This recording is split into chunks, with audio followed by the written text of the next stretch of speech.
Pushpa cinema premieres దగ్గర నుంచి మొదటి రోజు వరకు విపరీతమైన బజ్ నడిచింది. కానీ రెండో రోజుకి వచ్చేసరికి అక్కడక్కడ కాస్త టాక్ మారిపోయింది. టికెట్ రేట్స్ తగ్గిన తర్వాత మళ్ళీ ఊపు అందుకునే ఛాన్స్ లేకపోలేదు. అయినా సరే కలెక్షన్స్లో మాత్రం ఎక్కడా తగ్గలేదు పుష్పరాజ్. ఇప్పటి వరకు ఇండియన్ మూవీ బాక్స్ ఆఫీస్ దగ్గర క్రియేట్ అయిన రికార్డ్స్ను బ్రేక్ చేసింది. మీడియా, సోషల్ మీడియాలో సుకుమార్ బన్నీని తెగ పొగిడేస్తున్నారు అభిమానులు. టాలీవుడ్లో స్లో అండ్ స్టడీగా సినిమాలు చేసే దర్శకుల్లో సుకుమార్ ఒకరు. సినిమా తీయడానికి టైం కాస్త ఎక్కువగా తీసుకున్నా కూడా అవుట్పుట్ మాత్రం అదిరిపోయేలా ఉంటుంది. అది పుష్పతో ఆల్రెడీ ప్రూవ్ చేశాడు. ఇలా ప్రతి ఫ్రేమ్ను చెక్కుతూ మిస్టర్ పర్ఫెక్షనిస్ట్ అనిపించుకుంటున్న ఆయన సినిమాకి చాలా గ్యాప్ తీసుకుంటూ వస్తున్నారు. చేసింది తక్కువ సినిమాలే అయినా ఇండస్ట్రీలో ఆయన మూవీస్ ఇంపాక్ట్ మాత్రం చాలా ఎక్కువే ఉంది. పుష్ప 2తో ఏకంగా రాజమౌళి రికార్డులని బ్రేక్ చేయడం విశేషం. ఈ సక్సెస్ సుక్కుకి అంత ఈజీగా వచ్చిందైతే కాదు. దీని వెనక సుక్కు, బన్నీల 5 ఏళ్ల కష్టం ఉంది. ఇద్దరు కూడా వేరే ప్రాజెక్ట్స్ జోలికి వెళ్లకుండా పుష్ప మీదే కూర్చొని నిర్విరామంగా వర్క్ చేశారు. దానికి తగిన ఫలితమే ఈ రోజు వారు చూస్తున్నారు. అయితే ఇంత పెద్ద ప్రాజెక్ట్ను అందించిన సుక్కు తర్వాత ఎలాంటి ప్రాజెక్ట్స్ను చేయబోతున్నాడు అనేది అందరి ప్రశ్న.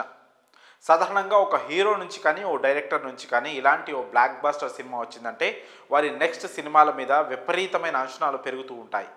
ఈ క్రమంలోనే సుకుమార్ నెక్స్ట్ సినిమా మీద అందరికీ ఇంట్రెస్ట్ పెరిగింది.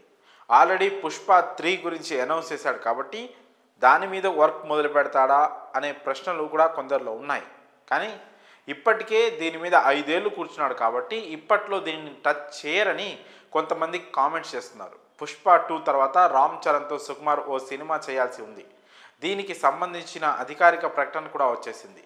రంగస్థలం వంటి బ్లాక్ బస్టర్ తర్వాత దర్శక హీరోల కాంబోలో రాబోతున్న ఈ ప్రాజెక్ట్పై భారీ అంచనాలు నెలకొన్నాయి. కానీ అది ఇప్పుడే సెట్స్ మీదకు వెళ్ళే అవకాశం లేదు. ఎందుకంటే చరణ్ ప్రస్తుతం సుక్కు శిష్యుడు బుచ్చిబాబుతో RC-16 మూవీలో నటిస్తున్నాడు. ఇది కంప్లీట్ అయ్యేలోపు సుక్కు చరణ్తో RC-17 స్క్రిప్ట్ డెవలప్ చేయవచ్చనే టాక్ నడుస్తుంది. కానీ సుక్కుకు దానికంటే ముందు చక్కబెట్టాల్సిన పనులు కొన్ని ఉన్నాయి. దిల్ రాజు ఫ్యామిలీ నుంచి ఇండస్ట్రీకి వచ్చిన ఆశిష్ను హీరోగా నిలబెట్టే బాధ్యత సుకుమార్ తీసుకున్నారు. సెల్ఫిష్ అనే టైటిల్తో ఈ సినిమా నిర్మాణం జరుగుతోంది. సుకుమార్ ఈ సినిమాకు కథ అందిస్తున్నారు. ఈ సినిమాతో సుక్కు శిష్యుడు విశాల్ కాశీ డైరెక్టర్గా పరిచయం అవుతున్నాడు. ఇప్పటికే కొంత భాగం షూటింగ్ కూడా జరిగింది. అయితే సుకుమార్ పుష్ప 2తో బిజీగా ఉండడంతో ఈ సినిమాను హోల్డ్లో పెట్టారట మేకర్స్. ఇప్పుడు ఎలాగూ పుష్ప 2 రిలీజ్ అయింది కాబట్టి ముందుగా సెల్ఫిష్లో మార్పులు చేర్పులు చేసి ప్రాజెక్ట్ని గాడిలో పెట్టే అవకాశం ఉంది. అలాగే రీసెంట్గా సుకుమార్ రైటింగ్స్ బ్యానర్లో అక్కినేని నాగచైతన్యతో NC-24 చిత్రాన్ని ప్రకటించారు. ప్రస్తుతానికి సుక్కు షెడ్యూల్ అయితే అస్సలు ఖాళీగా లేదు. ఇక ఏ ప్రాజెక్ట్ను ముందు చేస్తాడో చూడాలి. మరి ఈ విషయంపై మీ అభిప్రాయాలను కామెంట్స్ రూపంలో తెలియజేయండి.